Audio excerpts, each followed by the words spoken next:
The Headhunter. This is a fantasy medieval movie that I'm gonna do a quick 90-second rant on because I don't believe that we should spend more than that amount of time on this movie. Now, I'm all for low budget movies and all, but the writing has to be good. I mean, albeit this movie was done on a $30,000 budget, which they did a pretty good job on the aesthetic.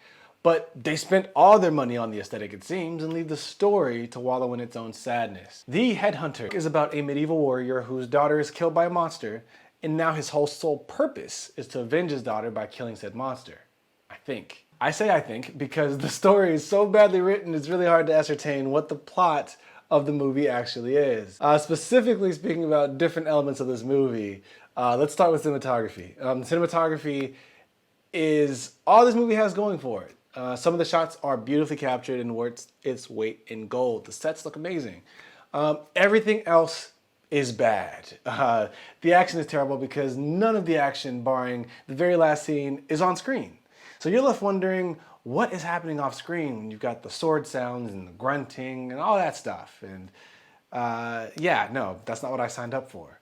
Also, the tension buildup isn't too bad, but going back to the action, you're left unsatisfied when the climax of the tension is done, again, off screen.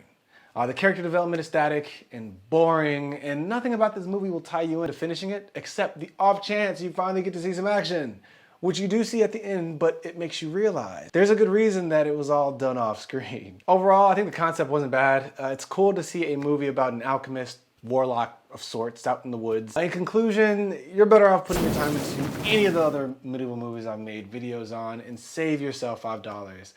Unlike me, who was bamboozled into watching an hour and 11 minutes of this piece of work. If you've seen this movie, let me know down below. If you plan on seeing this movie after this review, subscribe, because I'll be making more videos like these. Anyway, thanks for watching as always, and I'll see you in the next video.